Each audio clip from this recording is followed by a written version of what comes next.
It is a duty on all Muslims to represent Islam in the correct and best way. This duty is even more important in modern times, as Islam is often shown to be a bad religion, when it is far from this.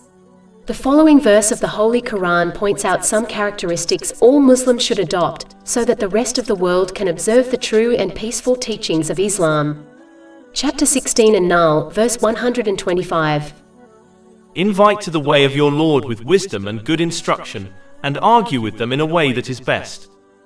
The first thing is that a Muslim should possess wisdom. This means that they should not only obtain knowledge on Islam, but practically implement it in their life. They should not preach to others what they do not practice themselves. This type of knowledge is not beneficial, as it will have minimal impact on the character and beliefs of others.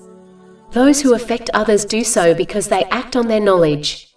This is true beneficial knowledge.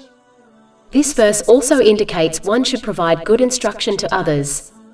This again highlights the importance of leading by example, as this is the best way to instruct others. Whenever a Muslim converses about worldly or religious matters, they should do so with knowledge and respect. A person should be able to recognize the good manners Islam teaches through the speech of a Muslim.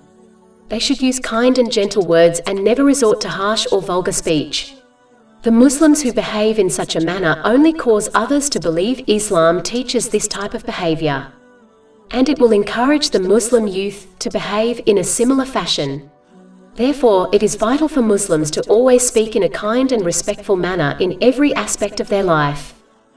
Muslims should realize that they are all representatives of Islam, so it is their duty to behave in a manner which befits this noble status, as they will be held accountable for this on Judgment Day. Over 400 free ebooks, audiobooks, infographics, podcasts and blogs available on our website, www.shaykhpod.com.